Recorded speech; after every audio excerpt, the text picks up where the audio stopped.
Hello friends. This is Fiction Quest. How are you all? So in this video, we will see what if Naruto mastered the Sword of Death.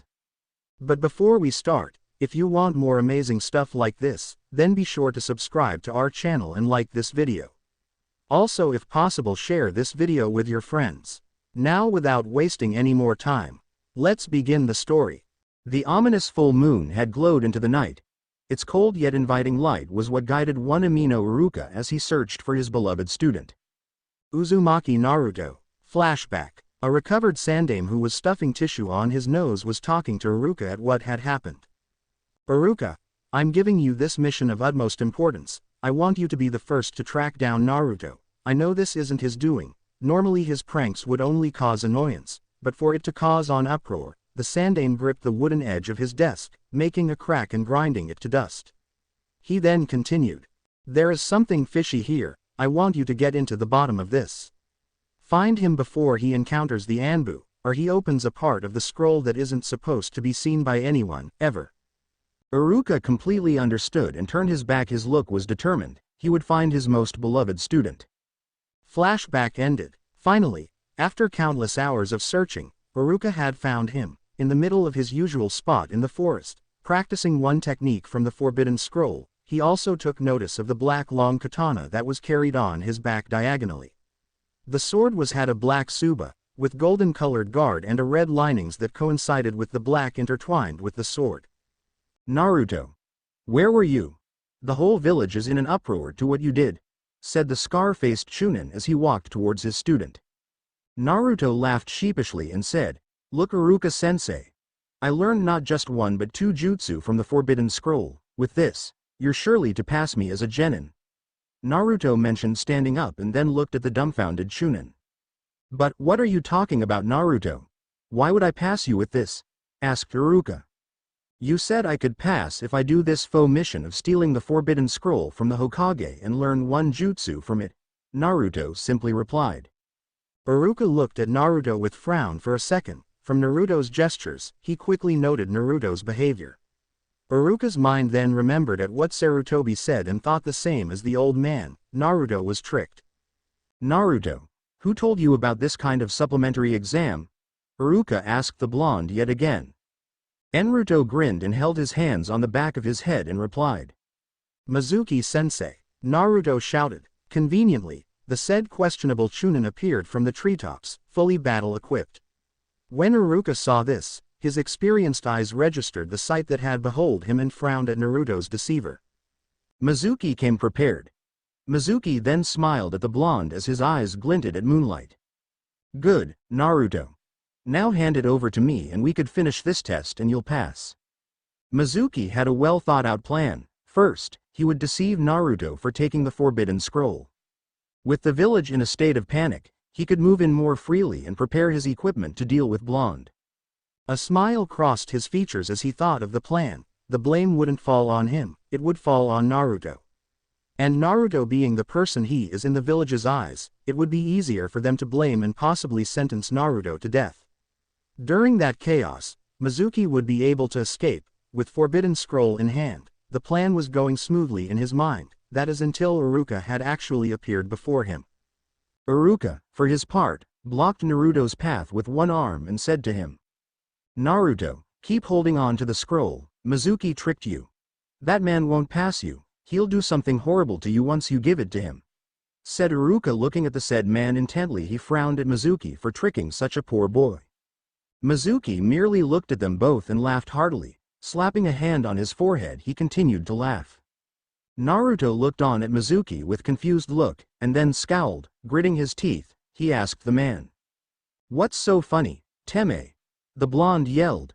It's just that how ironic it is how Iruka wants to defend the monster that killed his parents. Mizuki bantered, grabbing a kunai from his pouch. He flung it at the two people in front of him, but was deflected by Iruka.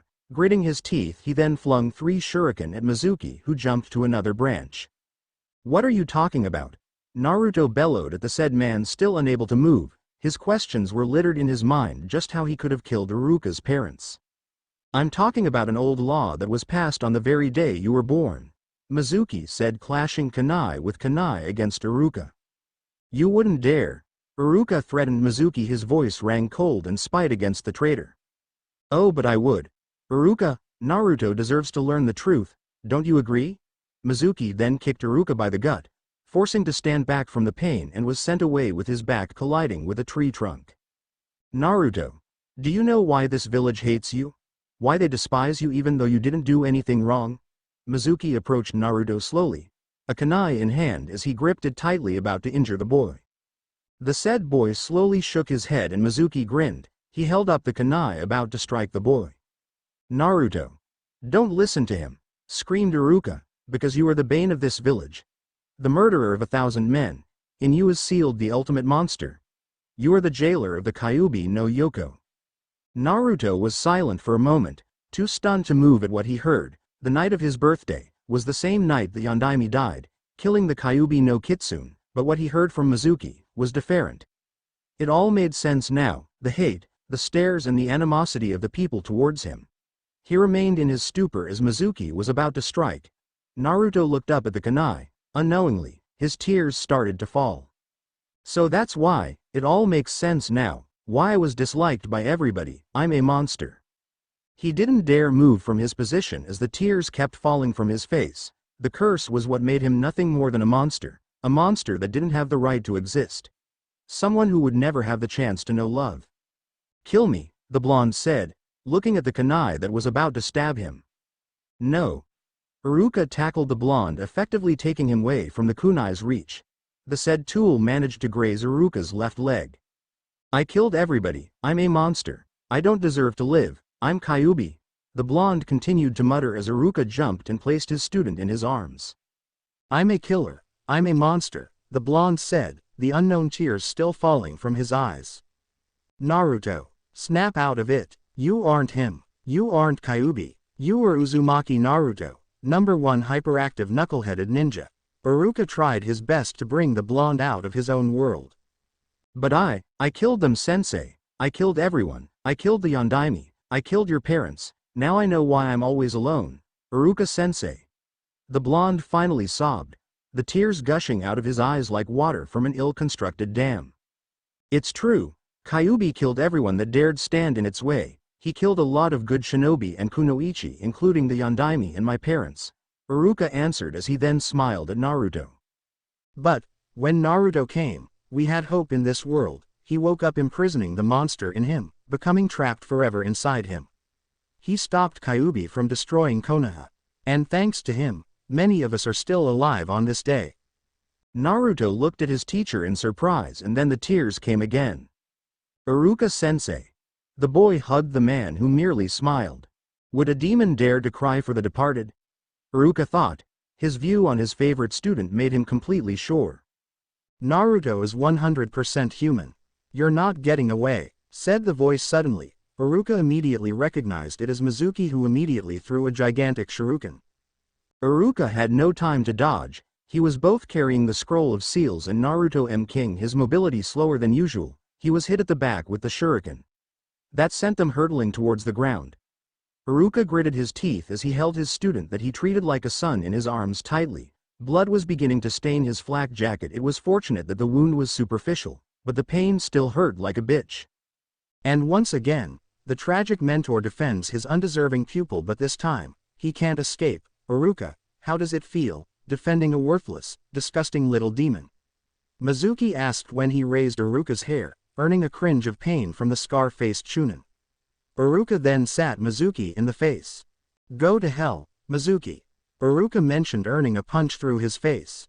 This time, Naruto could feel his anger rising against the person that betrayed him. Naruto stood up. Black miasma-like energy seeped from his body and rose up. His once cerulean eyes were replaced with chaotic purple ones, staring intently upon his enemy. You keep your hands away from Iruka-sensei, Naruto added an afterthought. Filth. Mizuki growled at this as he prepared to launch another giant shuriken. You want to face me, Kyuubi brat? Then die. Mizuki threw the giant spinning projectile at the blonde, who immediately grabbed the long katana strapped on his back, cut the oncoming shuriken in half, cleanly. Howl for me, Muramasa. Naruto yelled, as the sword came to life, glowing in the bask of the moonlight in a fiery purple inferno. bat-like vampire wings emerged from his back as it stretched outward, as the blonde immediately dashed at the said man. Mizuki threw a shuriken at the blonde, who immediately sidestepped into a blur. Sensing the boy on his back, Mizuki jumped up as Naruto almost connected his sword to Mizuki with a vicious horizontal slash. Mizuki landed on a tree branch. Cold sweat ran from his forehead, as the boy had his torso bending forward, arms still in the position of the horizontal swing, his bat-like wings flapping, causing dust clouds and debris to scatter around him, protective of the man that showed him kindness. Naruto's purple chaotic eyes then stared up towards the aqua-haired traitor, his chaotic purple eyes flaring up as he vanished yet again, and this time, appearing on top of the man, about to deliver a vertical slash downwards. Mizuki cursed as he jumped back when the sword almost grazing his armor and some of his skin. While still in mid-air, the blonde vanished yet again, and this time, appeared by Mizuki's right, delivering a solid punch to his cheek that sent him flying. The trajectory of his fall ended hitting a trunk but soon passed through the solid object, piercing the thick clump of wood. Mizuki fell on the ground behind it. A spray of dust clouds appeared in his fall, completely surrounding the crater. Mizuki cursed profanities as he stood from the hole, his right hand supporting himself at the edge of the hole. Blood was dripping from his forehead and mouth. Coughing bitterly, the man's anger rose in volumes. "That's it, demon. You're dead," said Mizuki as he went through a series of hand seals and ended with a tiger seal. Compressing chakra into lungs, Mizuki called out the technique. Kaden. Gukaku no Jutsu. Fire release. Grand fireball skill. The said man hurled the fireball at Naruto, who immediately held out his sword forward. Its tip is pointed at the fireball. Forcing more chakra into the sword, his bat-like wings reacted immediately, flapping as Naruto yet again bent forward as he was preparing to dash again. Senku. Flash. Naruto muttered, and just like that, he closes the distance between himself and Mizuki, the fireball ending up split in the middle and dissipating. What? How did? Mizuki's astonishment was stopped when he felt a kick connecting to his face, making him stumble back. Stupid brat. The Chunin yelled, touching his face from the pain, seeing the brat standing there with his sword near his chest as the said sword glowed in purple fire, giving a low bellowing howl that could be heard around the area. Mizuki could then see literally upon thousands of floating will-o-wisps gathering around. For another time, Mizuki felt the terror creeping up his spine as he could clearly hear the sounds of dead people moaning. Naruto raised his sword, and the thousands upon thousands of spirits in the area gathered into his sword, and took form upon many forms of the monsters that could only be seen in books. Gakido, hungry ghosts. With those words, the said ethereal creatures headed towards Mizuki, who felt a sudden painful pressure on his left shoulder. The man looked on his said shoulder and found out that an ominous figure bit onto his left shoulder. The man tried to struggle as the said monsters swarmed to him like bees on honey, biting of every part of his body. As the said man continued to scream in pain, more of the said ghosts bit him, as if his screams elicited the ghosts to bite more furiously. Blood seeped out of him as his lungs were punctured from the countless bites. His blood was edged from his body dry as the said monsters continued nibbling on his flesh. The last thing that Mizuki saw before his death was the scarlet eyes of the ghosts. His final thoughts surely escaped him. Hey, a demon till the end. Before the said monster bit his neck, crushing his spine and windpipe. As the ghosts feasted on the traitor, the sword pulsed yet again before setting off a small sound in the night. The said spirits then began to disappear from the area of the bloody Mizuki. The blonde walked over to the battered, scar-faced teacher with concern, his features slowly decomposing back into nothingness. Iruka only looked at him and smiled, saying, "Naruto, close your eyes for a minute." Naruto did so. He suddenly felt his forehead being closed. Opening his eyes, he could see Iruka without the forehead protector, and Naruto touched it on his own forehead, the cold metal emblazoned with the mark of the Leaf Village. "Congratulations, Naruto, you graduate," Iruka said, grinning, earning a grin from Naruto, who was very grateful to his sensei. Naruto helped Iruka stand up as they made their way back towards the village, with celebrative faces towards the ramen stand after Iruka was free from hospitalization. Among them were the Anbu members, Tora and Inu. Hokage's office. Sarutobi was worried. Even with his Tomegan no Jutsu, crystal ball technique, he couldn't locate the blonde. It was then that a simple knock on the door made him aware of his surroundings again and required for them to enter. "Hokage-sama, this is Inu and Tora," Reporting after finding Uzumaki-san, said Tora as the Hokage let them in. What have you got to report? Asked the Sandame. It seems that Naruto-san was deceived when he was at the academy just 24 hours ago, said Inu, and the Hokage became at ease. Good, I knew that the child was good in nature, he would never do this sort of thing. But during Amino-san's encounter with Naruto-san, a grievous crime was committed, mentioned Tora. Mizuki-san revealed vital information about Naruto about his predicament, continued Inu. What, is the traitor still alive, then? Asked Sarutobi. No, we fully understood that once information of this kind were to be disclosed into Naruto-san's generation and lower, the punishment of this is equal to treason, which is death. Naruto-san did the work for us, Tora said as he gave out the scroll. How? Asked the Sandame. Concern was seen in his expression. What Naruto-san learned in the Forbidden Scroll of Seals was one jutsu and one mystical weapon. The first was the Kage Bunshin, shadow replication, and the other was a sword by the name of Muramasa. Inu said as Sandame read the scroll. So that boy awoke the sword of the dead. Kakashi, Tenzo, you two are dismissed. Your payment for this mission will be secured. Right now, go. I need my rest. I was up the whole night searching for Naruto. Both men nodded as they exited the room. The Sandame merely gazed through the pictures of the previous Hokages and then finally stared at the one with spiky blonde hair and cerulean eyes that looked a lot like Naruto. May your son be guided in the correct path, Minato, or all of us will be damned. Naruto's apartment. Uzumaki Naruto was sleeping in his room, but the sleep was anything but peaceful. As he tossed and turned, the sword by his bedside glowed in purple light, as it began to surround the cerulean-eyed blonde. Dreamscape. Naruto stood in the middle of a graveyard, under the cloudy full moon. As the blonde turned his head to his right, he saw the same exact sword he used planted on the ground. The scabbard was lying on the ground next to the sword, the full moon glowing at the back of the sword. To the moon, I shall bask in glory, to the sun I shall bathe in blood. You, my wielder, shall be bestowed upon the strength of the dead, the howl of the living. I am your sword, Muramasa. Naruto then walked over to the sword. As he got well within gripping range, he was about to touch it when a voice suddenly stopped him. I wouldn't do that if I were you, brat, said another voice. Naruto looked at his back to find a fiery red-headed woman, wearing a skimpy leather strapless red tube top and a skirt that could see her milky white thighs with stiletto sandals to further her figure and height. The attire hugged her perfect figure tightly as her ample breasts bounced with her every walk towards the silent blonde. What's the matter? Do you not know me? She asked, encircling the blonde and whispered into his ear. I am the stuff of nightmares. Naruto merely swatted her away with his right arm and looked at her with a cold stare that could even freeze hell. His eyes began shifting in colors with bitter purple and icy blue. I have nightmares scarier than you. His right arm was then holding the hilt of Muramasa. He then continued his speech as he outstretched his hand upwards with the long zanbetu in hand. Purple flames appeared around the blade as countless departed souls began hovering around the graveyard. Kyuubi, Naruto continued, his icy stare turned to unrelenting killing intent. Kyuubi then felt it, the taste of primal fear escaping her body as countless souls began to take form of the so-called Gakido, hungry ghosts. And without word, Naruto struck only to hold it by mere inches of Kyuubi's face. Kyuubi let out a sigh of relief as the purple fire died down and Naruto stopping it. Sheathing the sword into the tsuba. What made you stop, human? Asked the kitsune. Her 9 tails began sprout because of her losing control of her emotions.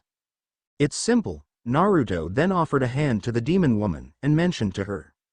It's because I want to use you. I cannot escape the fact that I am who I am, a Jinchuriki, therefore, why not make the most of it? Kyuubi, you are my tool, and as such, serve me as best as you can, Biju. Said Naruto as Kyuubi smirked and said to him.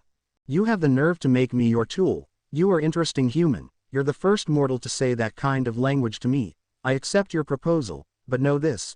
Kyuubi then approached the young blonde and leaned closer, holding his cheek with her red nail-painted hands. She leaned in closer and lips connected. She kissed Naruto in the lips and whispered into his ear. I am no one's tool, and you best try to avoid using the full power of the sword that you wield, lest you want roam this world like a ghost. And with that, Naruto was pulled back to reality. Dreamscape ends. Naruto jolted from his slumber upright, sweat pouring from his forehead and panting heavily. He looked outside his apartment window to see that the sun was already up. When he got out of bed, he noticed a small box. Opening the said box, Naruto was thrilled to see a new set of wardrobe and a note on top saying, "Congratulations, best be heading out now and go to the academy with your new attire Naruto. Today's team selections for new genin members. Sandame Hokage, Sarutobi Saizo." Quickly taking a shower and skipping breakfast, he donned the new set of clothing that the Sandame had given him. He sported new fishnet armor underneath, a black t-shirt over it and a black hooded unzipped jacket with red outer linings. A pair of black gloves covered his hands, black cargo pants for extra compartment, black sandals, and finally a black tattered waist cloak and a chain necklace to finish the attire. His Konoha Hitate was proudly tied on his neck, just as how the Yondaime placed his. He then strapped the 5-foot-tall Zanbatsu, Muramasa, on his back. He looked himself at the full-body mirror by the side of the living room. "I guess no more hiding of my true self, huh?" The blonde thought sadly as he exited his apartment room, and jumped from rooftop to rooftop heading towards the academy. Konoha Academy. The academy was bustling with new hopefuls this year. All of the genins were excited of the future that awaited them. But one particular person was by far more interested in his own musings about how to deal with his older brother. Uchiha Sasuke looked on at the innocent fools who were thrilled at being ninja. Just the prospect of it could bring fame and fortune to any person. "Fools," Sasuke uttered with disgust, contemplating that a ninja's life was anything but happy or ideal. Something that the brunette knows quite well since 6 years ago. Sasuke scowled even more when he saw most of his fan club survive the exam, most especially the two rival heads, Haruno Sakura and Yamanaka Ino. When Uzumaki entered the classroom though, everyone was surprised. He entered in a new outfit that was different from the orange horror of a jumpsuit. His attitude screamed different also. He kept quiet about most of the time, but Kiba managed to break the ice. "What the hell are you doing here Naruto? Can't you see this is for graduates only?" Kiba asked rather rudely. Naruto then pointed to his neck with the Konoha Hitate on and said, "I thought ninjas were supposed to be perceptive before they can actually mouth off or do anything," said Naruto, and then added, "Oh wait, seeing as you still haven't fought in a real battle, you're still a ninja wannabe." "Ooh, that's harsh," said Choji as Kiba fumed at Naruto's swagger. "And I suppose you experienced this kind of thing? Who are you?" "Sasuke," retorted Kiba. "Better yet, I fought and killed someone that night. This sword is the proof that you need," said Naruto as he unsheathed Muramasa that seemed to give off an uneasy feeling around the people in the room. "Shay, I don't believe you one bit," said Kiba when Shikamaru interfered. "Kiba, enough already, by the sound of it, Naruto's telling the truth. Haven't you noticed his behavior since he entered the classroom at all, you troublesome pet lover?" Kiba then looked at him and looked back at Naruto and said, "I still don't believe him." Kiba snarled and Akamaru yipped an answer that only Kiba could know. "You mean his sword smells of blood?" Kiba translated and Akamaru affirmed by nodding his head. "So who did he kill?"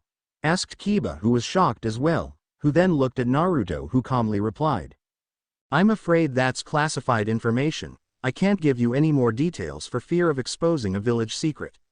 The blonde then took his seat upstairs right next to Shino and Hinata. The blonde calmly set his sword to his side and began to wait, his silence overtaking the classroom as he meditated. Once Iruka entered the classroom, he motioned the class to stay quiet, adjusting the bandages around his arms and chest. He started to mention that from today onwards, the graduates were to be divided to teams of 3. Naruto opened one eye and began listening intently on who would be his teammates. Team 7. Uzumaki Naruto. Naruto merely nodded. Iruka as well as he continued the names, Haruno Sakura. With this, a shrill cry of "What?" was heard in the entire classroom. "Sensei, why am I paired up with this doby?" asked Sakura. Naruto remained quiet and looked down, ignoring Sakura, Iruka doing the same. "And Uchiha Sasuke." Sakura's sour expression turned better when she heard the name Sasuke. Hearts popped and replaced her eyes as she screamed at Ino in triumph. "Ha! Take that, Ino. I'm Sasuke-kun's teammate." Sasuke literally smashed his head on the table after hearing Sakura's name. Why the hell was he paired up with the super-obsessed fangirl? Sasuke then looked at the blonde who only closed his eyes to meditate, never even once trying to scream in joy in lieu of hearing his and Sakura's name in the same team. Team 8. Aburame Shino, Hyuga Hinata and Inuzuka Kiba, continued Iruka. Team 10. Akamichi Choji, Yamanaka Ino, and Nara Shikamaru. Iruka then closed the binder and wished all of the genins luck. Naruto-kun, I hope you get along well with your teammates, Hinata said, and Naruto looked at the shy Hyuga girl and nodded. Thank you, Hinata, was his simple reply, nodding as the girl was greeted by her sensei along with the other two. As he stared at the clock and waited for their Junin sensei, the pink-haired girl teammate of his began to grow irate as seconds turned to minutes and minutes so turned to hours. Finally, when it was exactly 2 in the afternoon, a man in complete Konoha shinobi uniform walked into the door with a mask on covering his lower half of the face and the Konoha Hite ite bent slightly on his forehead covering his left eye. Team 7. Asked the man who looked like he had the laziest eye in the world. The team in question were either sleeping, which was the blonde-haired kid, brooding, if in case the little brunette genin was looking out the window was any indication, and an irate pink-haired girl. Her expression was quite obvious. Where the hell were you? We've been waiting for 2 whole frickin' hours over here, yelled Sakura. Kakashi then looked at the team and had a smile on his face, saying in a very calm manner, well, my first impression of you 3 is, I hate you. Come meet me in the rooftop in 5 minutes. With that, the silver-haired Junin vanished in a puff of smoke and the 3 looked on in curiosity, with their heads tilting, saying in unison, huh. As the 3 arrived at the rooftop, they noticed that the said man that would most likely be their teacher was sitting by the bleachers with his nose stuck in his perverted novel and giggling like a schoolgirl. Sakura, Sasuke and Naruto didn't know what to say at first as the Junin was preoccupied with the reading material in his hands. They all stared at each other and shrugged. A few seconds flew by and none of them spoke. Giggling was the only sound heard on the rooftop. Finally, after a very awkward pause from the 3 students, Naruto merely coughed that caught the attention of the cycloptic Junin. Oh, it seems you're all here. Sit down and let's get to know each other first. Kakashi peered out of his book and pointed to his front for his future FAI heir students. The 3 preteens sat down, as Kakashi then said, okay, now that we're all here, how about some introductions, likes, dislikes, hobbies, dreams for the future, that kind of stuff. Sakura interjected, why don't you introduce yourself first, sensei? Okay. I guess I could go first. Kakashi then placed the book on his pouch and began introducing himself. My name is Hitaki Kakashi. My likes and dislikes are none of your business. As for dreams for the future, well, I have some hobbies. Kakashi then scratched his head and then pointed to Naruto. You sword boy, your turn.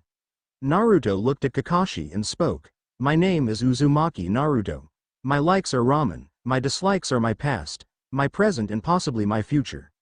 As for dreams for the future, I wish to take down my tenant with me once someone kills me. Naruto simply stated, earning a shudder from Sakura, a scowl from Sasuke and a look of concern from Kakashi. Okay, he's certainly changed. Okay then, next, you Pinky. My name is Haruno Sakura. My likes are. Sakura stared at Sasuke, blushed and squealed. My dreams for the future are. Sakura yet stared again at Sasuke and blushed, earning a groan from Sasuke as he hit his forehead. Naruto merely kept quiet as he closed his eyes to meditate. Oh, and I hate Naruto Baka and Ino Buddha. Sakura stated as she eyed and scowled at Naruto, who replied with a simple, HMF. Ay caramba, a fangirl, could you, just once for your life, send me a kunoichi that's not obsessed with some boy? This kid will die before she could even throw a handful of kunai. Kakashi had to mentally palm his face as the girl stood giddy by the side of the brunette. And now, you duck ass. Kakashi pointed to Sasuke, who had a vein popping on the back of his head by being called duck ass. My name is Uchiha Sasuke. I have few likes and I have a lot of dislikes, one of them being annoying fangirls and the other earning the nickname duck ass. My dreams for the future, I plan to kill a certain man. Sakura suddenly had stars in her eyes while Naruto merely sneered at him. TCH, was his reply. Sakura suddenly stood up and out of fury, asked the blonde, what the hell is your problem? You think it's easy to kill, do you?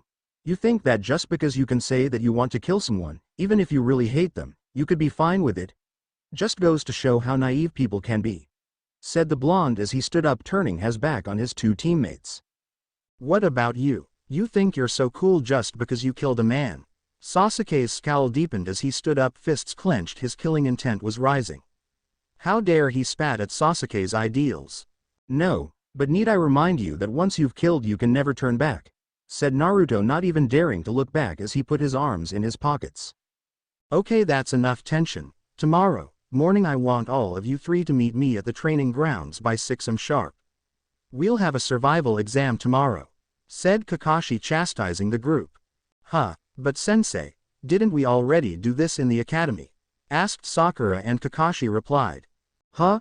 Oh sorry, I forgot. After the exams there's still another test to determine the genin teams to be drafted this year. Since 9 is only needed this year, you'll have a 66% chance of failing. Don't eat breakfast." He added the last sentence too happily. "Seriously, you'll puke." That he deadpanned when he said it. Naruto, Sakura and Sasuke stood for a moment there before the blonde turned away and walked out first. "I'm leaving." With that, Naruto vanished in a blur, leaving behind two awestruck genin. Hokage's office. The Hokage had weaved through the files of the old cabinet that dated back during the times of the Shinobi clan wars, back then where skirmishes were as common as people walking out in the daylight.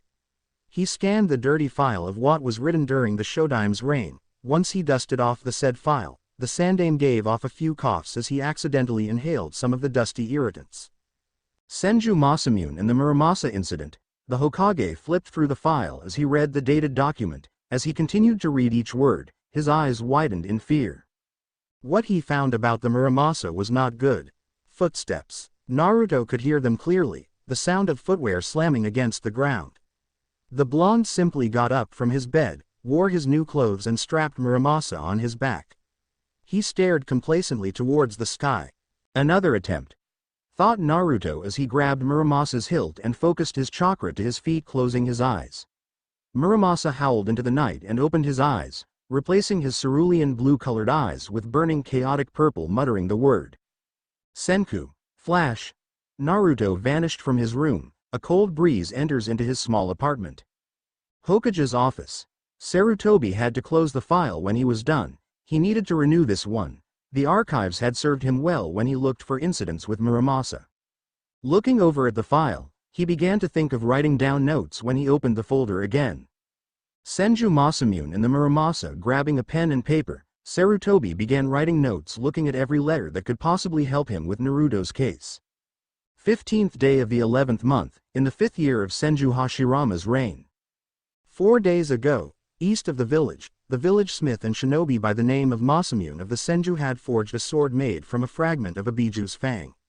Masamune claimed it his greatest work, but many of us are wary. As it stands, only Hashirama-sama can control the biju because of his unique abilities. Another would be the Uchiha clan head, Uchiha Madara. 4 days later, a demonstration of the weapon had been seen. It was during the assault of a small clan home. Masamune-san portrayed excellent skill with the blade at first, but as time passed, Masamune's behavior and appearance were altering. For a few moments, Masamune-san's eyes were flashing purple, and a few of us smelled smoke and brimstone coming off his uniform. Most of us merely dismissed it. But as time passed within the raid, Masamune-san separated from the formation. It wasn't until later that we had seen Masamune-san. It was in a small room where women, children and non-shinobi were hiding. But disturbingly, Masamune-san found them, and began slaughtering every single one of the non-combatants. We had to contain him. Masamune-san couldn't recognize what was friend or foe, so we were forced to cut off his own arm. When an examination of the sword and of Masamune-san was conducted, it was revealed that the sword had negative energies stored within the blade. It would explain Masamune-san's blood rage. It affected his psyche. The sword would force ideas into the mind of its wielder once it experiences 3 of the following conditions. Sarutobi then lifted the paper to the bottom, writing on his paper the following criteria. First would be rage. As expected, Masamune-san had a deep hatred for this particular clan, especially against the leader. It was said that the leader had once raided his former clan's village, killing his parents, torturing his brothers and raping his sisters when he was young. No wonder Masamune-san had a grudge against this particular clan. Sarutobi nodded his head, recalling the night of Naruto's first kill. Naruto had shown anger and rage against Mizuki when the said man hurled a giant shuriken at Iruka, the first person ever to get close to the child. Iruka was Naruto's most trusted person, and for someone to deliver harm on the person you care for, it was enough to drive someone to the wall. Naruto was never really someone who could keep his emotions in check, he always wore his heart on his sleeve. Second would be the presence of killing intent. Masamune-san was willing to kill anyone that crossed his path or whoever had an affiliation with the said clan, even the women and children. Sarutobi affirmed Naruto's willingness to kill Mizuki that night. It was triggered by his rage. His 12 years of pain and frustration, all pent-up emotions came rushing back to the blonde once he learned of his curse. He couldn't comprehend the truth that easily, so it was apparent that Naruto had grown an apparent hatred of himself. Kyuubi was often associated with him, so the blonde succumbed to the villagers' accusations. But the killing intent that Naruto displayed to Mizuki was proof that Naruto didn't want suicide as a way out. But it never hurts to try and have some of the Anbu on watch. But the most vital part to activate Muramasa in its most primal state is that it needs to consume human blood for the transformation to take place. Once Masamune-san killed a clan member, the blade reacted automatically, it glistened in a strange light, and poured out terrifying energy that is even worse than killing intent. It seemed that the so-called Henkai metamorphosis inhibits all rational thought. Sarutobi added that to his notes, Naruto had already killed Mizuki, so technically, Naruto already drew blood. Because of this, his Henkai would activate. Sarutobi could feel the dread crawling under his skin, that is, until he read more on the folder. Henkai occurs only in battle with using Muramasa. Henkai is gradual but effects are temporary. Muramasa's thirst for blood is calmed down after 3 days, but every time it should be used in battle, effects can be devastating. Often, the user who uses Muramasa to its limits first goes into a crazed rampage, until it completely takes over its mind. At the very least, the user becomes a mindless zombie that is like a spell that can't be broken. The user's body would only remain like a hollow shell just to serve Muramasa's purpose. At worst, the user won't withstand the influx of Muramasa's invasion, and the user's body turns to ash. Sarutobi then had closed the folder as an intrusion of his room alerted him at the appearance of his subordinate. Hokage-sama, there has been an attempt on Naruto-san's life yet again. The subordinate bowed and kneeled on one knee. The Hokage merely looked at the Anbu and then sighed again. Tonight would be another one of those nights again. Naruto's apartment. The moon seemed to bathe in blood as it glowed in an ominous scarlet red. Ow! The screams of anguish could be heard at the top of Naruto's apartment as the said blonde swooped down on the man's shoulders and stabbed him with Muramasa in a reverse grip on the top of his head. Blood seemed to shower out as Naruto literally tore the man's face in half. Naruto merely looked unaffected, seeing as the corpse crumpled down in a bloody heap. His face stared up at the bloody full moon. The men at his back stared in fear and hatred at the demon spawn in front of them. Unto the merciful I shall bring mercy, Naruto mentioned as he held the blade up, glowing in the midnight, basking in the color of the red moon, and howled. Naruto turned his head to his side, his eyes still closed. And unto the wicked shall I bring death. Naruto continued, his eyes opened, purple flames erupted from his azure eyes, glaring menacingly at his enemies. Those that did him some kind of injustice. His enemies shuddered at the gaze of a ghost long dead, a grudge still swimming in this world. Then all of a sudden, he disappeared. Many of the assailants were tense, cold sweat falling from their brows as they viewed the bloody heap that was their former comrade. All 5 of them were scared. The demon child had become a true killer. He wasn't remorseful of his actions. Suddenly, Naruto struck, and he struck like lightning. Quickly getting in between of all 5 men, he beheaded the first one, lopping off the said man's head. He then turned around, sliding his foot into a 180 degree, he held his sword down and slashed it upwards, effectively cutting the second man in half. Blood sprayed everywhere. The third man had no time to scream as Naruto stabbed him in the stomach.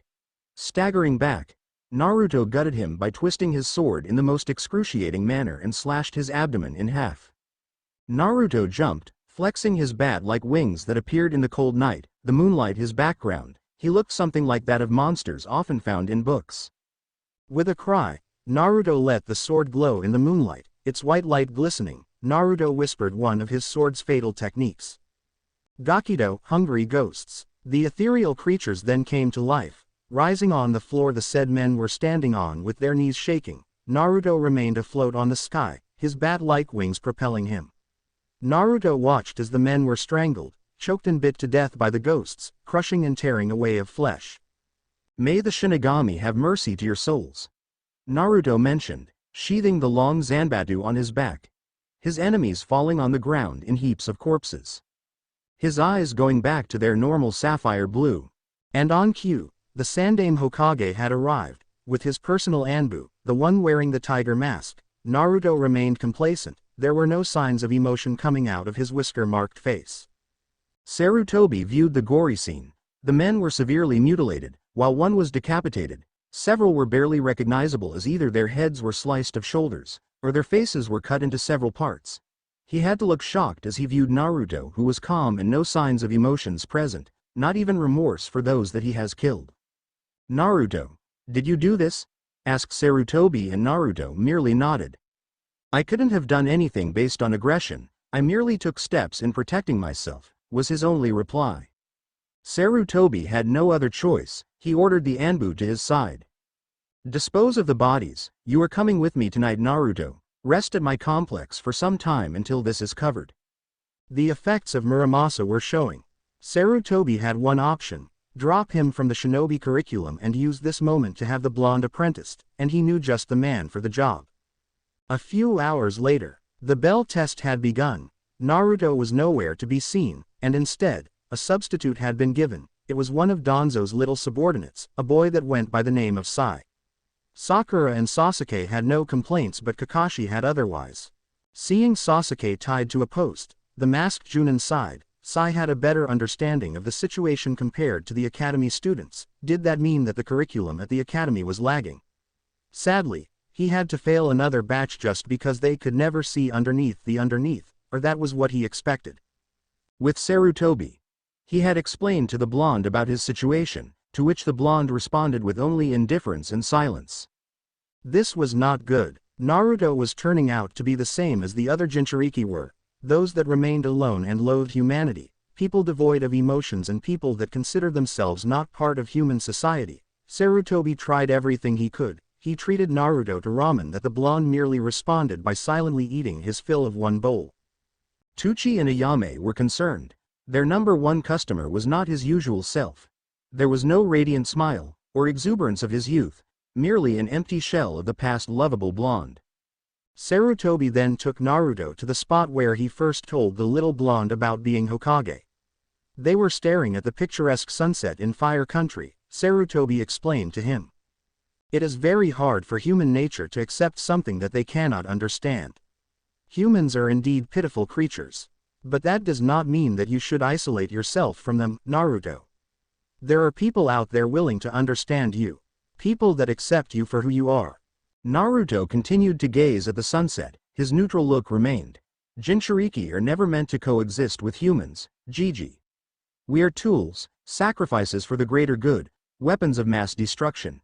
It does not matter if we gain or lose bonds, in the end, what defines us are our demons. I am willing to accept it now. For it is us that bear the weight of sin, the sin of humanity, the sin that caused wars throughout more than 5 generations. Sarutobi looked on in surprise and slowly, tears that were never shed for more than 50 years were falling down. He was a failure. The young and innocent Naruto was gone. His pseudo-grandson that he promised to protect for the Yondaime was dead.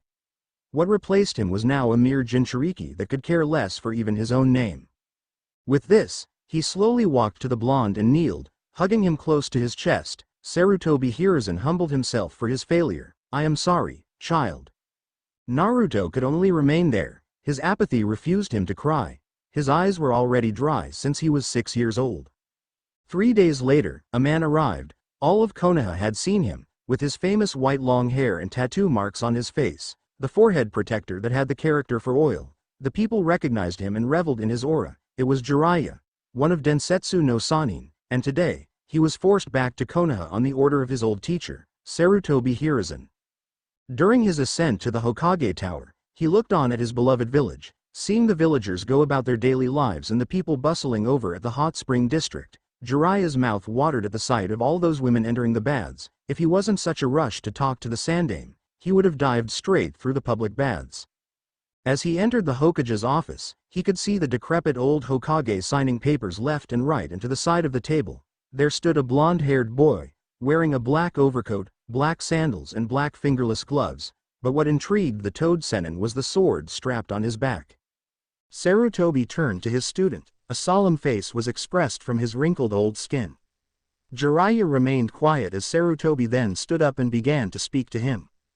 "Jiraiya, my student, it has been long time." Jiraiya nodded and said, "Yes, it has, sensei, but I want to ask why you would want me here in the utmost urgency." Sarutobi nodded. He supposed he needed to get straight to the point. "First off, do you happen to know the child standing next to me?" asked the god of shinobi. Jiraiya turned his head to the blonde and assessed him for a moment, and then it hit him. "Don't tell me he's," trailed Jiraiya, as he was cut off. "He is. This is his son. His name is Uzumaki Naruto, and until a few days ago, something happened to him that led to this situation." Sarutobi explained all of the events that occurred to young Naruto while he wasn't around. Needless to say, if Jiraiya had Gamabunta's oil right now, he was about to raze the village to the ground. Jiraiya's hands were absolutely shaken with fury. How dare they do this to his student's son? After all the countless sacrifices that the man made. Jiraiya then said to his teacher, "I knew this would happen. I knew from the beginning of the ceiling.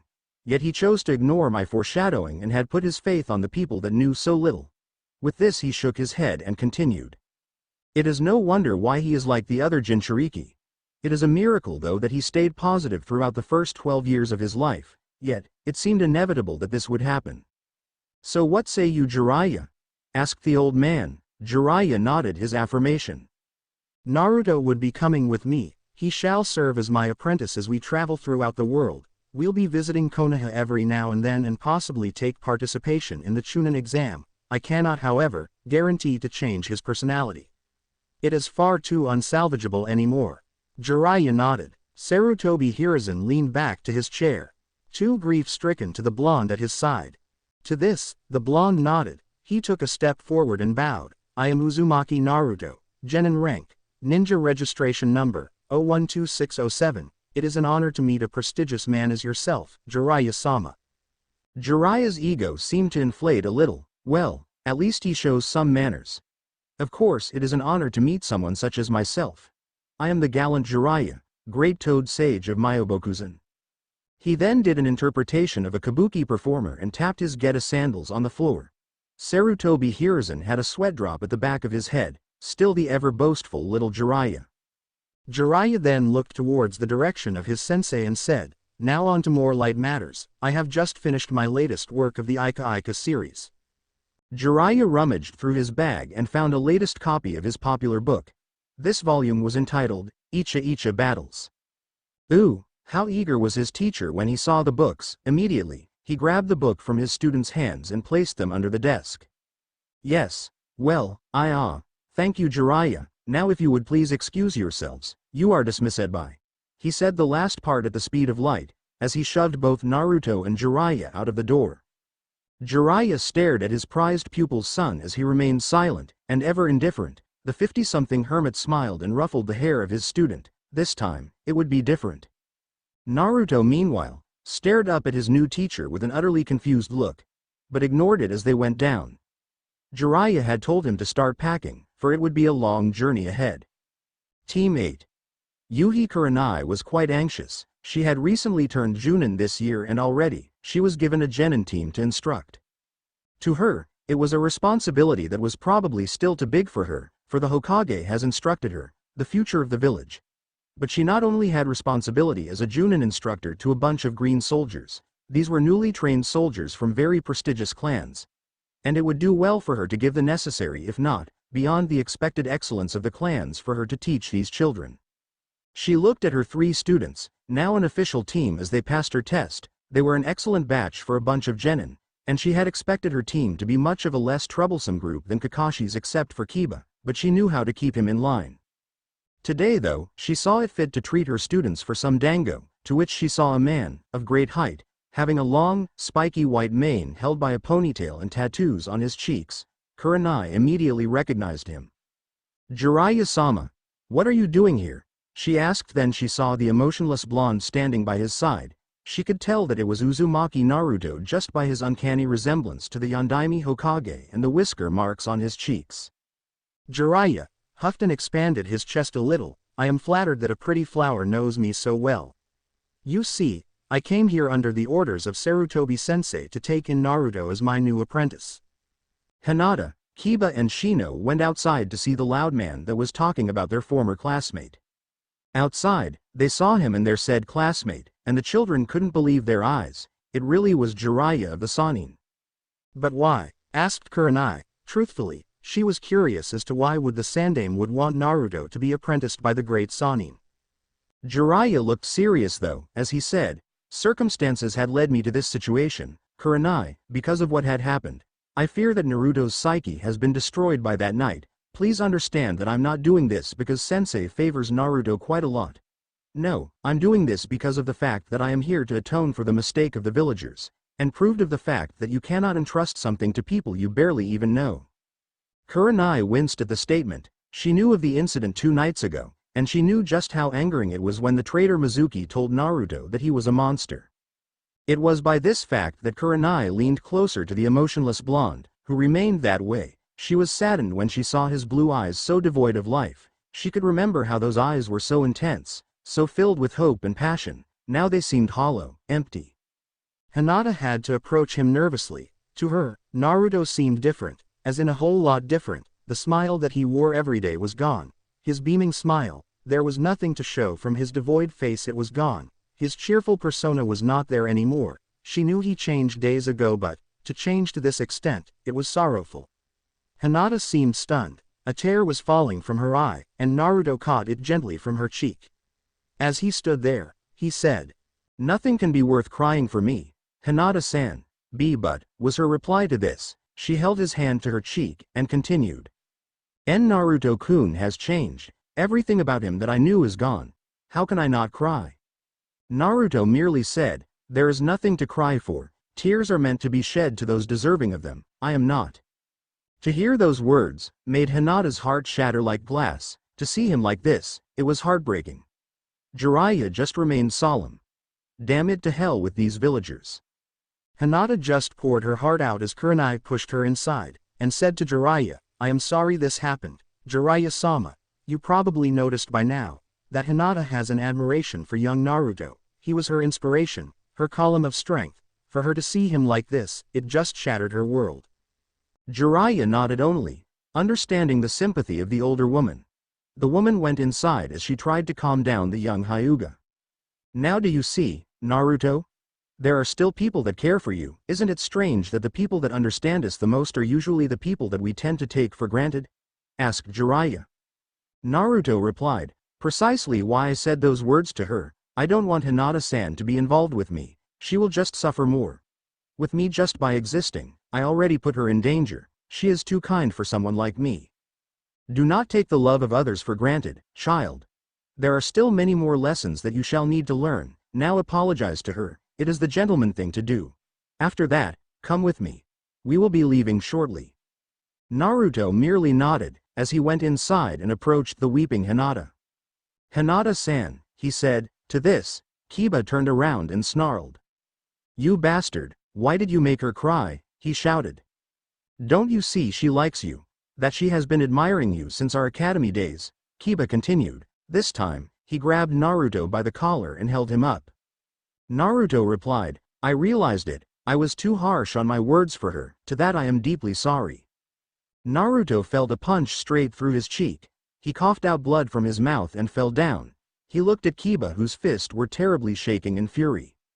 Naruto didn't fight back as he stood up and went straight to Hinata. He said to her, "You must understand, Hinata-san, that I wish not to put you in danger, and that you do not need to cry for me. There is no need anymore. If other people find out you associate with me, they'll curse my name in the same breath as yours."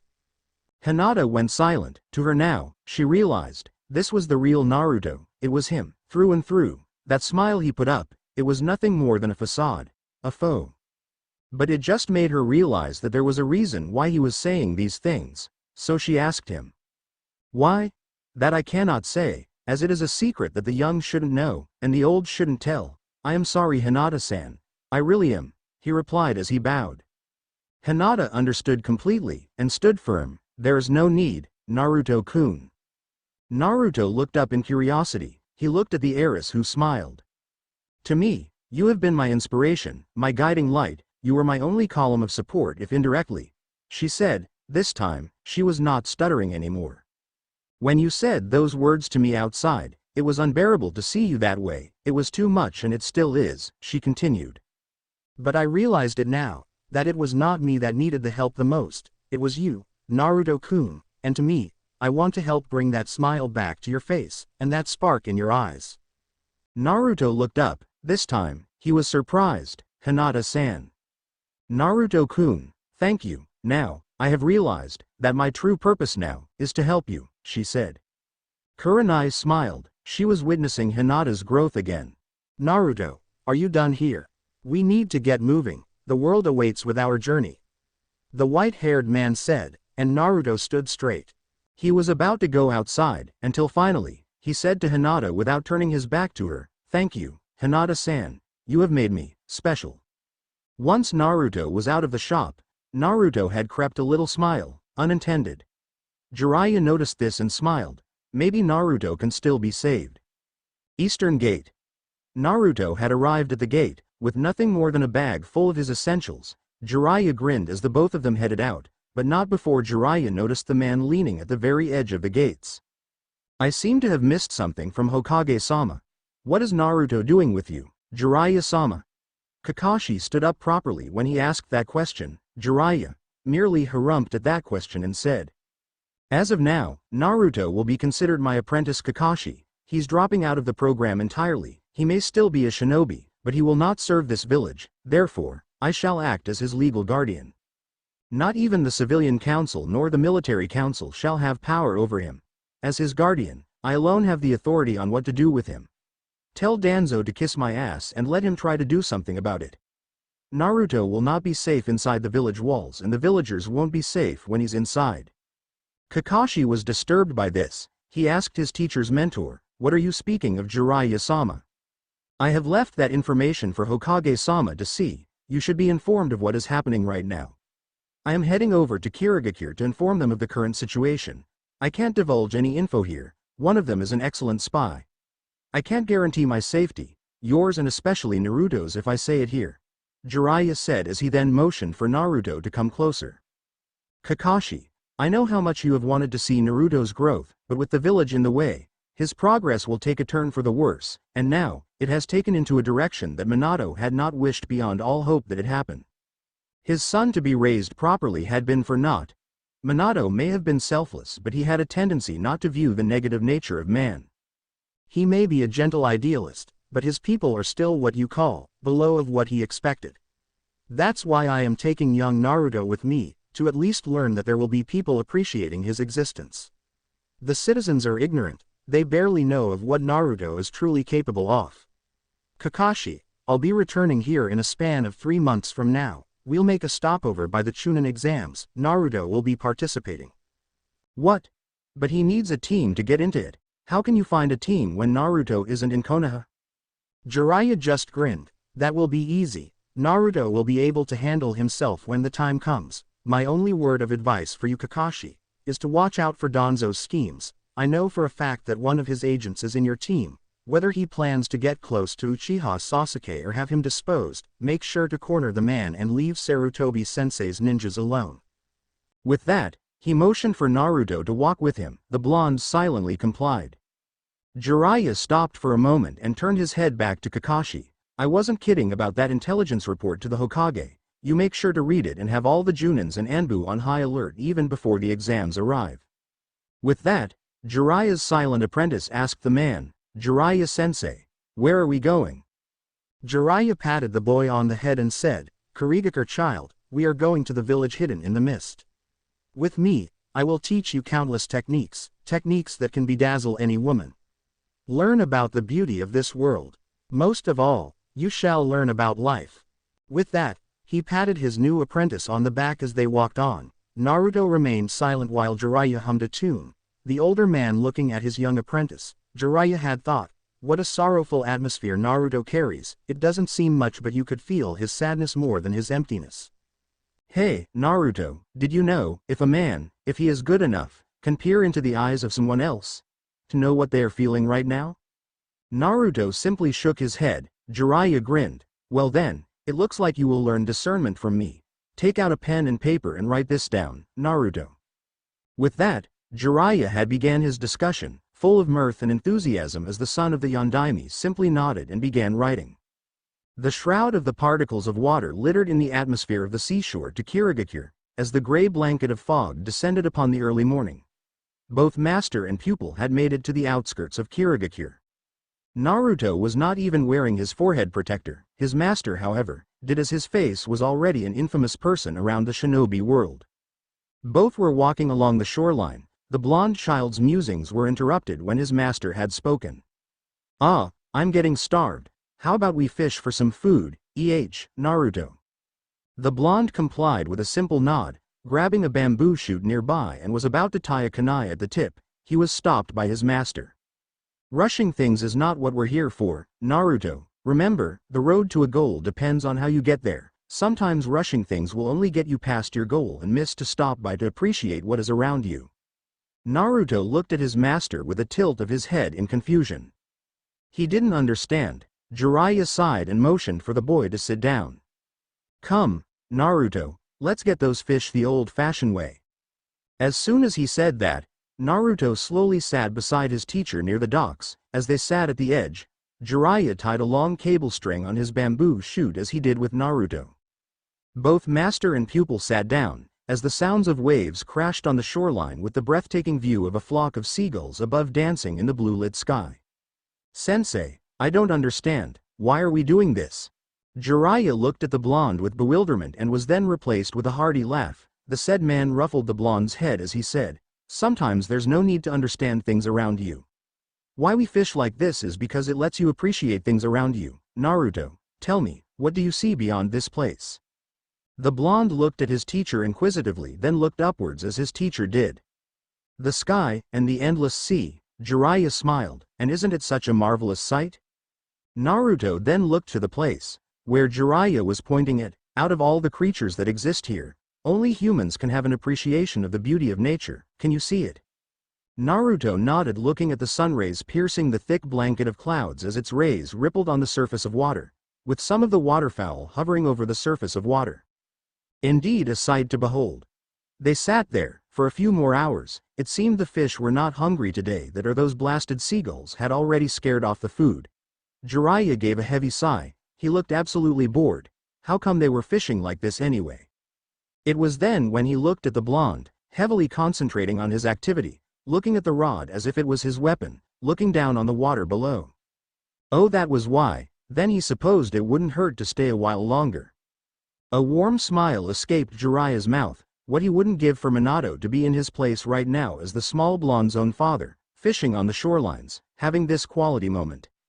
The white-haired old man gave a melancholic smile. What such conundrum had brought the two of them together?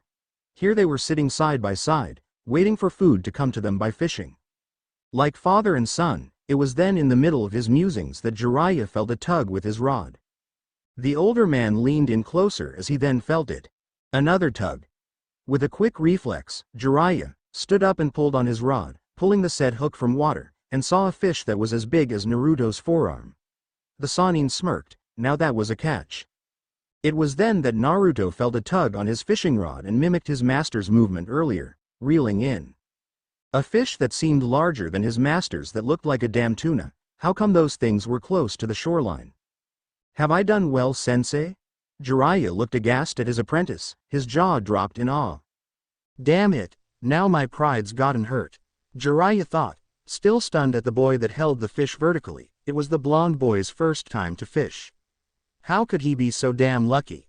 Jiraiya sighed and said to the blonde boy, yep, we'd be filled till lunch. Now let's go and cut these up and store them in a scroll. We wouldn't want to go to town smelling like fish. Even if it is water country. Naruto nodded wordlessly. Konoha. When the Hokage has made decisions, it doesn't mean it goes by unnoticed. Ever since he had created the council to guide him in the decision-making process of running the village, the council had been monitoring most of it through the eyes of the Anbu. After all, the council has earned quite a bit of power and orders from the Hokage. Hence, the situation at hand. Sarutobi, what drove your head into letting little Naruto out of Konoha? Asked one of Sarutobi's advisors, Mitokado Homura, adjusting his large green-framed glasses. I assure you it is the best that I could have come up in such a short time, Sarutobi said. Utatane Kaharu spoke. I don't understand why it could come to be the best decision. There may have been attempts on his life, but his mere status must be kept within these walls. Young Naruto is our wild card. It was either that or let Naruto one day be consumed by that sword and start slaughtering people here for no good reason. The Sandaime solemnly closed his eyes, remembering the words from the report. The Sandaime then grabbed a folder from his desk and gave it to his two advisors. If I hadn't let Naruto escape this place, we would have turned this into a holocaust for Naruto by the time he's 14. If route were to go by, Naruto had many attempts on his life on a weekly basis since starting the academy. Homura sighed, cradling the bridge of his nose. Danzo was never one to see reason with these things. He had to be dealt with before this turns to a deteriorating situation. Even so, letting Naruto loose and then going around the world with Jiraiya, who's to say that he wouldn't be picked by some rivaling village, and if they discover he's the Jinchuriki of the Kyuubi no Yuko, do you know how grave it would be to our forces? Naruto is needed here, Kaharu mentioned. Sarutobi nodded. I wish for it as well, but with the current situation as it is now, Naruto would pose more of a threat to us than an asset. Even if he's the Jinchuriki or even if people scorn him, I will not tolerate senseless killing from either party. If Naruto is exposed as the Jinchuriki, then so be it. It's a small price to pay for the lives of both the villagers and of Naruto's. Besides, at least, I want to retain Naruto's purity for as long as I can, or of what's left of it. Kaharu and Homura remained silent, contemplating on the situation. Fine then, since it's Jiraiya that's taking care of Naruto, we can be at ease for the moment. I just hope what you're doing is the right thing, Hiruzen. The Sandaime nodded. I assure you, it is the best course of action. Don't worry, we'll have a nice long talk with Danzo. Once the two advisors left, Sarutobi sighed and slumped in his seat. A long day. It was such a long and stressful day. After instructing Kakashi in monitoring the root member Sai, Sarutobi looked out to the sunset as he stood with his arms on his back. The old man watched as the pastel of orange and yellow filled the late afternoon sky. Wherever you two are, stay safe. And Jiraiya, by God, you better not be fooling off. I'm funding you with the village's budget for this. Kirigakure. I still do not understand what being in a brothel means. Hospitality, sensei, what is it? Naruto had asked. Jiraiya had to groan. He knew it was too good to be true to leave Naruto alone for a while in the hotel room while he enjoys himself to the nearest happy hour bar and get plastered. He told the blonde to read his instruction on tree walking while he hid off at the bar. Of course, it didn't end well for Jiraiya when he found out the blonde had finished it that fast, and he decided to look over for the toad sage. Needless to say, the meeting was awkward. I told you to just drop it, boy. I'll tell you when you're 13. You're still a few months short, so I'll let you enjoy your innocence a little more. Damn it, when the blonde was curious, he terribly wanted answers. Jiraiya palmed his face. He hoped he wouldn't be encountered in more fuck-ups in near the future. No wonder Orochimaru and Tsunade called him an idiot. As the pair walked back towards their hotel, Naruto looked upon the full white moon, as its silver-white glow reflected to his deep ocean eyes. Jiraiya looked up as well. He smirked. It seemed that Naruto can appreciate the beauty of objects as well. Ah, the beauty of the moon, so gentle yet benevolent. The light it refracts is quite a sight to behold within the night. Such a romanticist you are, Naruto? The old man ruffled at the blonde's hair, who looked at Jiraiya with tilted head and a questioning gaze. Don't worry about it, come on, let's get to bed. We need to wake up early tomorrow. Jiraiya dismissed any questions Naruto had and opted for them to rest now for the night, the glow of the white moon ever present. The next morning, all right, since I didn't see your progress in tree climbing yesterday, I want you to demonstrate it to me now so that I'm convinced. Jiraiya said. Naruto nodded. The blonde casually walked towards the tree. Activating a half-seal, he slowly walked towards the top, his chakra sticking to the trunk of the said tree. He reached the top without a problem. Jiraiya stood agape for a moment but regained his composure. Naruto descended without a problem. This time, Jiraiya nodded and they walked to the nearest water reservoir, which was a lake by the east of the village. Once they had reached the place, Jiraiya began his lesson. Alright, since now you can climb trees, let's try you walking on water. Another tilting head from Naruto, Jiraiya noticed. It was one of those obvious mannerisms that the blonde had when he was questioning. It's for your chakra control, boy. I want to see how good you can maintain your chakra this time and apply the proper amount in walking on water. Remember, in order not to sink, you should know that the application is the chakra is proportional to your body mass. A little chakra and you'll sink. A lot of chakra and you'll slip, then you'll sink. Jiraiya then demonstrated by walking on water. Naruto looked in his normal stoic gaze. And finally, he nodded. At first, he experimented on how much chakra he has to pump to his legs. He cautiously took a step to the lake but found his legs sunk, so he quickly retracted it and this time, applied more chakra to his feet. This time, he lost balance and fell by the shore. Jiraiya chuckled at that. Naruto recovered as he looked at Jiraiya with a new expression. Jiraiya's attention peaked. Oh, I see his anger showing now. I've never seen Naruto lash out before. This is an improvement. This time, Naruto looked down on the water now. He looked onto his feet and then to the water. He began to focus more now, as he began pumping chakra to his legs again. This time, when he stepped, his feet didn't sink. It was like stepping on flat ground. The blonde's interest increased as he applied to his other leg as well. As soon as he stepped onto the water, he looked around him. He wasn't sinking. This time, he began to walk farther and farther. Finally, he had reached his sensei. Jiraiya grinned and said, "Wow, I never expected you to learn this quickly, boy. Now let's assess your level in all basic fields, and no, you can't use Muramasa, is that clear, boy?" Naruto nodded. Jiraiya then continued, "Good, we'll start with taijutsu." Jiraiya then motioned for the blonde to attack. To which the blonde dashed forward. Jiraiya noticed his speed. He's certainly fast, but not as fast as an Inuzuka with their jutsu on. It seems like his exploits when he was younger are showing. Naruto appeared ducking as he gave Jiraiya a sweeping kick. Jiraiya counteracted and kicked Naruto's attacking leg. The blonde then jumped avoiding Jiraiya's kick, spinning around and gave a roundhouse kick to Jiraiya's shoulder. The older blocked the attack with his arm guard and parried the blow, forcing Naruto to spin in an opposite direction and landing on the water. Naruto stepped back as Jiraiya continued his assessment. He's got a great amount of strength for his age. If any genin were kicked like that, they would have possibly been knocked out. He doesn't have a preferred style as well. A street brawler based one just like his mother, easily adaptable. Naruto then dashed again straight at Jiraiya, who gave a rising knee straight at the blonde. Naruto, quickly sensing the knee strike to his chest, used the said offending extremity as a leverage and with his hands, pushed himself up and flipped in midair. Quick on his wits too, very complimentary to his smash mouth style. Jiraiya, though proud of Naruto's stats, as one might say, was now frowning at his form. The academy doesn't teach forms like that. It's sloppy even for me. He's got a lot of openings in his stance. It must mean that he was neglected in the teachings. I need to have a word with sensei for this. With that, he held his hand up. It's enough. I've already seen your level in taijutsu. You're pretty good. Your form's sloppy though, but you make it up with your speed and strength, and from the reports, your stamina as well. You also think quickly too, seeing as you used my knee as a base and used it to increase your air time and avoid me.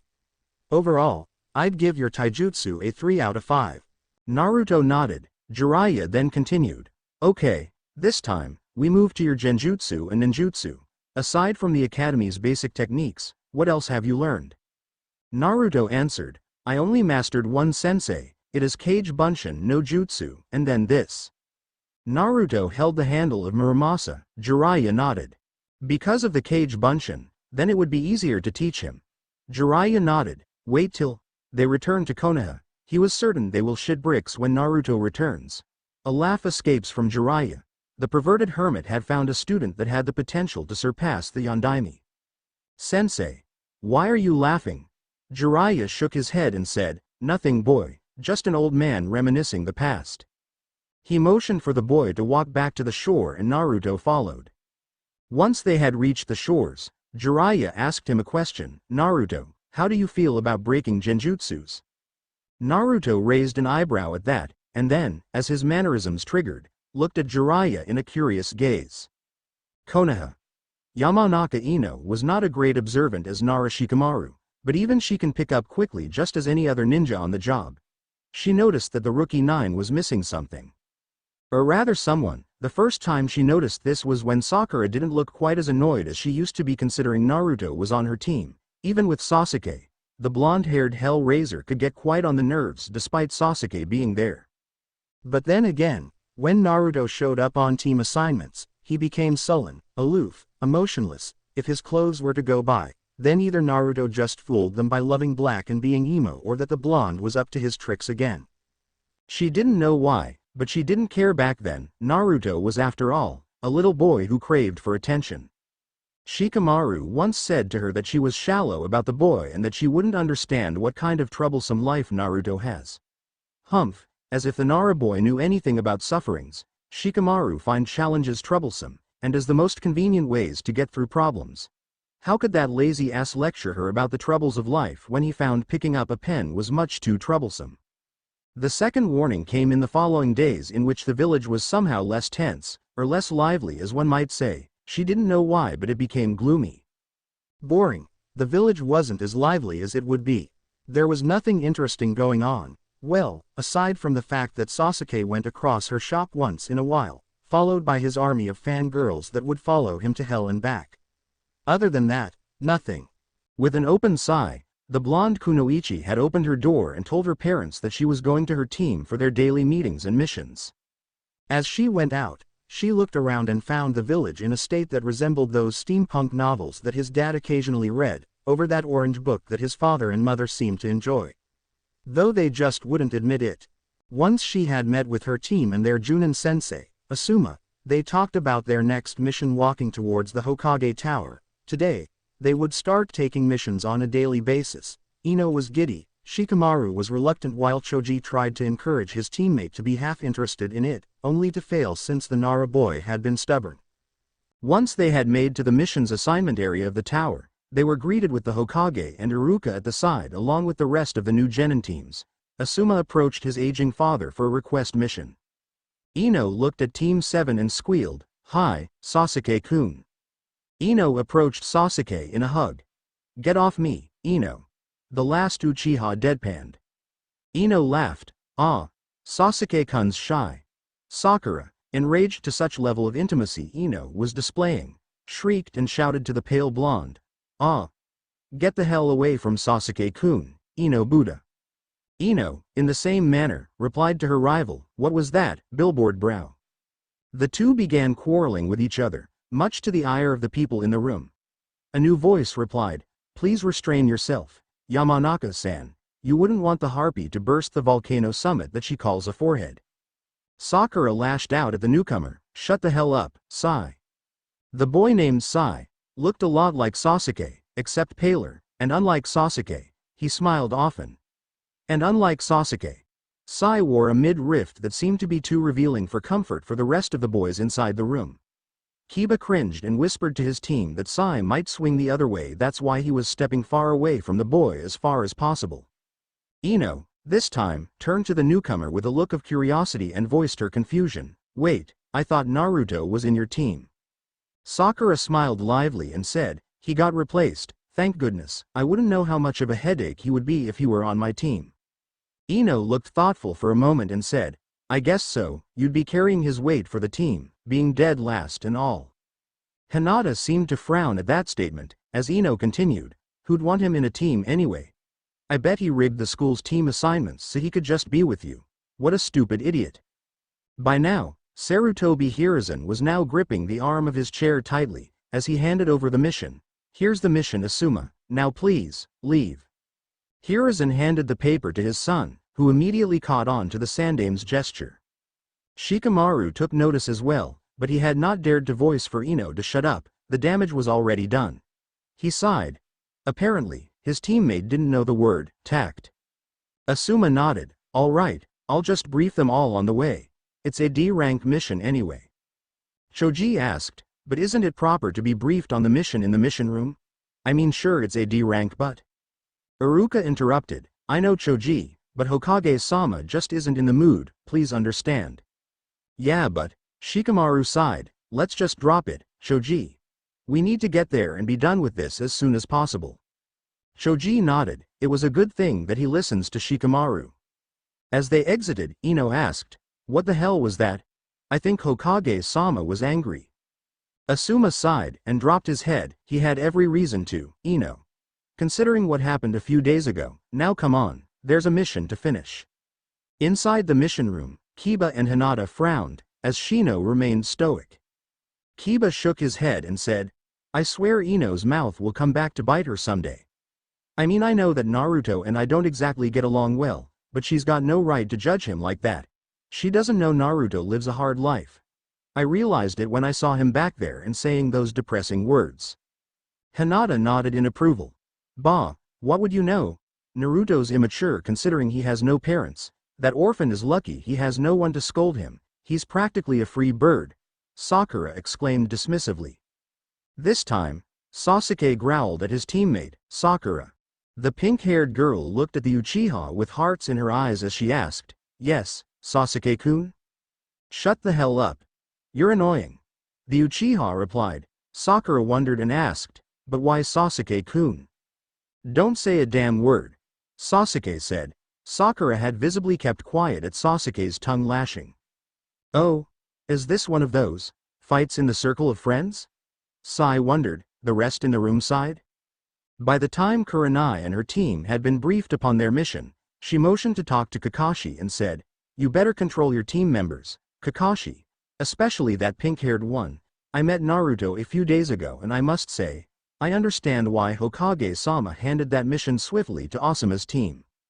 Kakashi nodded wordlessly, as he looked at his team, they're naive well, except maybe for the new member, but I'll talk to them. As Team 8 headed out, Sakura looked at her sensei and asked, she saw Naruto the other day. Wow, where'd that baka went? Sakura, learn to control your mouth, and Naruto was taken as an apprentice to Jiraiya-sama, Hokage-sama vouched for him. Sasuke looked at Kakashi in shock, as he asked, why the idiot taken as an apprentice? Why not someone more competent like me? The Hokage was the one to reply this time, Naruto-kun has been placed in a circumstance that he can't avoid if he stays here. It was better to send him off before something terrible happened to him. Without him here, he'd be safer. And peaceful apparently. Sakura muttered. Kakashi glared at the girl, perhaps another lecture would be needed. Ah, here's the mission that's been handed to you Kakashi, apparently, the fire daimyo's wife's cat is missing, again. Kakashi groaned, not this mission again, so this was their punishment? Damn, can the Hokage be cruel or what? The younger members of Team 7 all tilted their heads in question. Man, if they only knew what was going to happen. As the last of the new teams went out, Iruka asked the Hokage, are you alright Hokage-sama?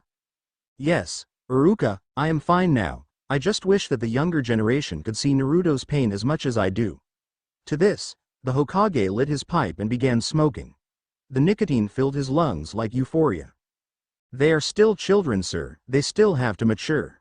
I know, Iruka, but I can't help but feel that somehow, Naruto is like that because it is partially my fault. Maybe I shouldn't have announced his existence as the savior, that way, this situation wouldn't be happening. Naruto wouldn't be monitored like a lab rat, and maybe the other children would have had a greater understanding of him. We all make mistakes, Hokage-sama, that's why we're human. The Sandaime let out a small smile, perhaps, maybe this was for the best as well, after all. Naruto would have a great father figure, even if Jiraiya was a little perverted. That would be the understatement of the century, but still a father figure. Kirigakure. Genjutsu was never his strong point. He simply had not enough attention to detail to properly weave a genjutsu before. Probably a glaring weakness on his part, but with Jiraiya's training, he was slowly understanding to understand genjutsu at its base form.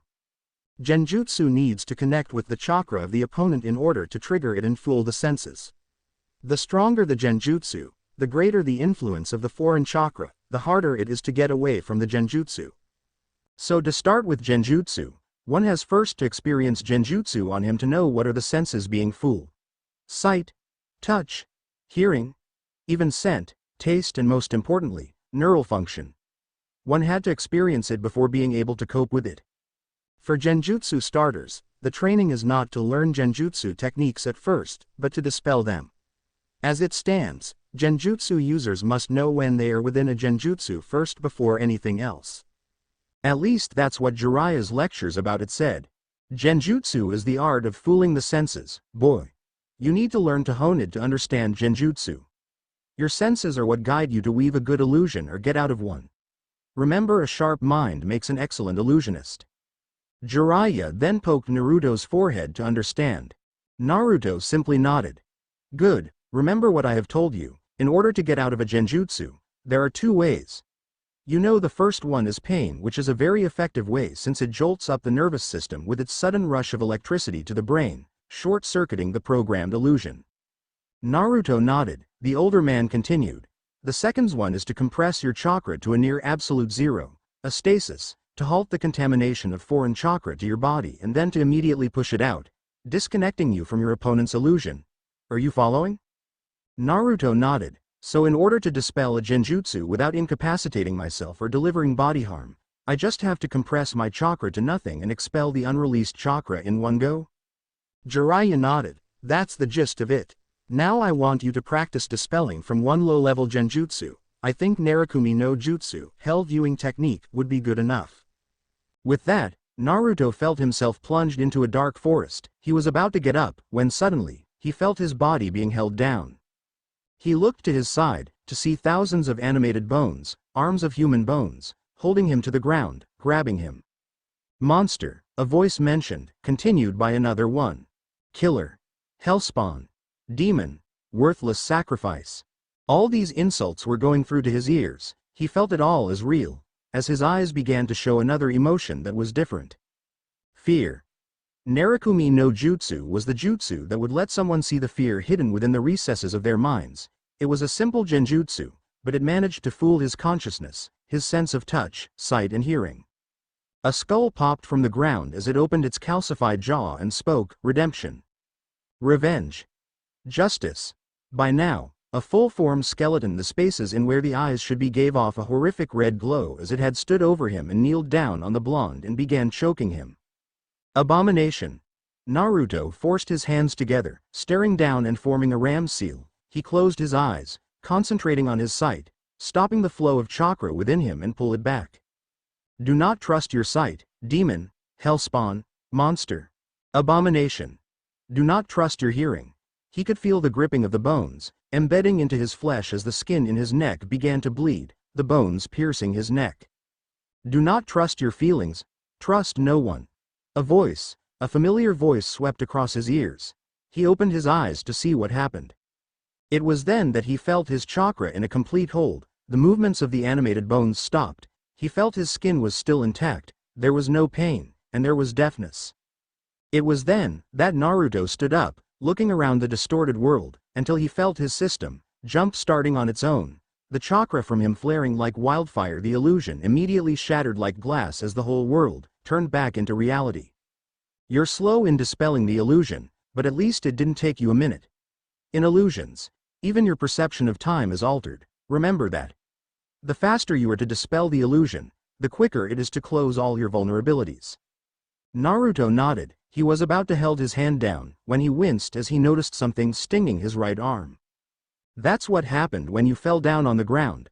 A rock scraped your right arm. Come here. Naruto then asked, but sensei, you said pain was a very effective way to get out. I did. I didn't say the perfect way to get out of it. There are illusions that trick pain receptors as well, Naruto. The true and 100% way to get out of it is like what I've said earlier. Naruto approached the man closer and Jiraiya instructed, now hold out your right arm. Naruto did as he was told, so Jiraiya grabbed a small container from his pouch and a bandage. This might sting a little, Naruto, bear with it, said Jiraiya, applying the ointment on the scrapped wound. It looked like a nasty scratch. Don't trouble yourself, Jiraiya-sensei. I have a healing factor beyond that of any normal human. I do not need these bandages. Jiraiya sighed and grabbed the bandages anyway as he wrapped it around the blonde's arm.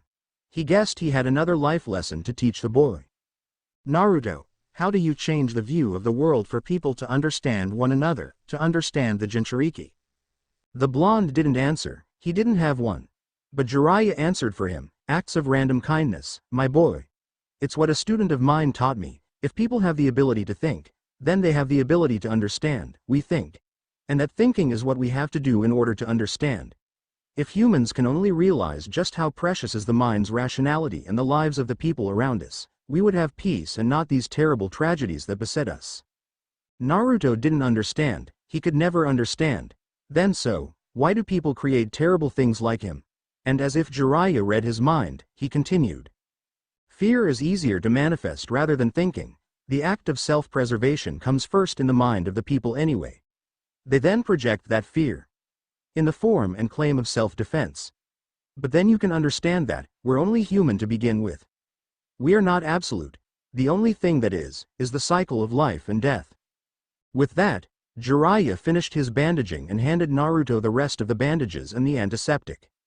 Keep it for a while, and let's get something to eat first before continuing. We wouldn't want to continue this training on an empty stomach. Jiraiya grinned and Naruto nodded. He looked at his bandages and then back to Jiraiya. The words of the man made him think. Inside the village, a short blonde-haired girl, wearing a pink kimono on top and black cycling shorts that reached to her upper leg showing her creamy white thighs, a pair of blue fingerless gloves and the forehead protector of Kiri wrapped around her neck, a pair of black sandals that reached to her ankle, walked with a limp in the village, her teammates trailing in front. Her knee was bleeding as a wound from an earlier training session. You bastard! What the hell was that? You used a freaking Doden and punched me in the knee with it. Her intense teal-green eyes shouted to the group. The first of the male, red spiky long hair reaching to his back, giving the impression of a feral animal. He wore what seemed to be long-sleeve black gi with red linings on the shoulders. Underneath a flak jacket, bandages were present on both his arms reaching to his palms and matching black pants with his gi. A pair of black sandals complemented him. A double-edged black sword was strapped on his back.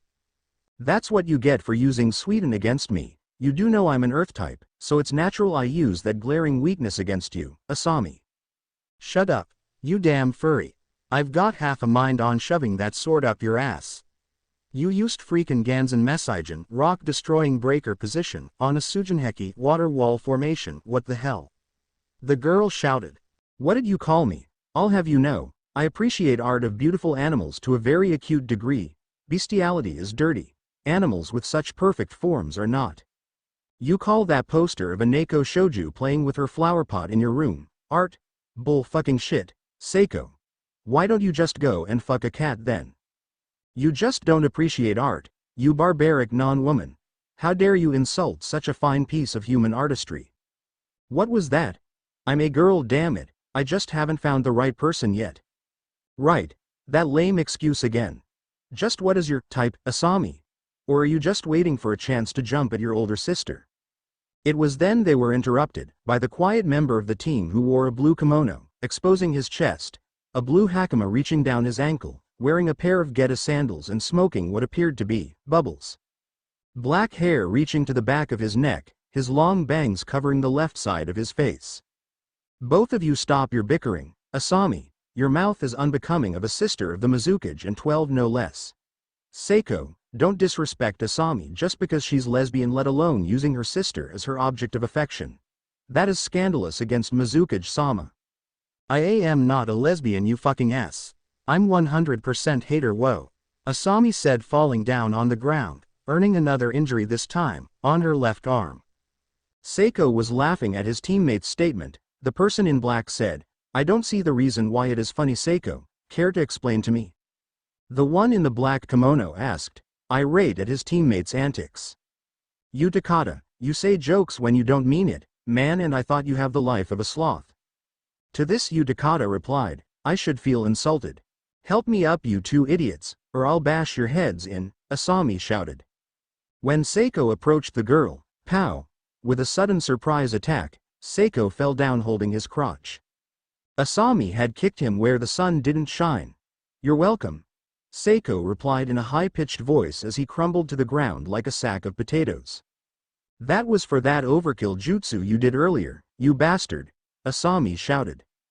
Utakata sighed as he said, it's like she had her first period already. Hey, it is not that time of the month for me, I still have to hit puberty. Asami shouted. As the three were continuing with their antics, two figures walked past by then. One was a tall white-haired man and the other was a blonde-haired boy that was a bit shorter than Asami, wearing pure black except for the shirt underneath. Sensei, please wait for me for a moment, the boy said.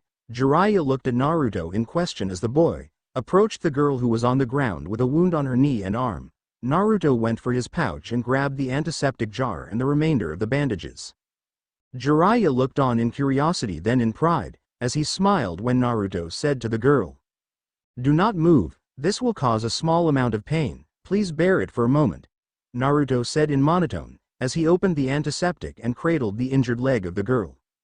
The girl yelped in surprise as she felt the hands of the boy with the antiseptic applied to her knee then to her left arm.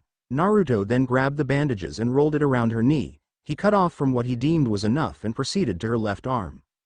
The girl stared at the blonde in wonder for a moment then in amazement. She seemed lost on those eyes of his looking at her injured form. She couldn't speak as she felt something within her. A blush had spread across her cheeks as she stared at the boy. Finally, finishing his bandaging, he said to the girl, are you all right? His voice was still in monotone, but for Asami, it felt like the tone of an angel. She couldn't say anything though, as she kept looking at the blonde, who could only nod with a daze. Naruto merely turned back and walked to his master, leaving behind a suddenly love-struck girl staring at him as he went to a restaurant. So does that mean you're not a lesbian? That voice interrupted her thoughts as she looked at the standing form of Utakata beside her. She would shout at the effeminate boy at the moment, but the gesture would just ruin her mood. Besides, she was about to go to the Mizukage's office. Her sister said something about a lecture in a meet and greet with some dignitary from Konoha along with his charge later, so it was only proper she be there and be her sister's charge as well. After all, her sister trusted her the most. Inside the restaurant, Jiraiya was picking up notes and writing on his small notebook. Guess you're not the only one benefiting from this, Naruto? Jiraiya giving a perverted chuckle with the blonde eating calmly with his rice and some fish. Now I wonder what I will call my next novel. The end. Now we will see you in the next video.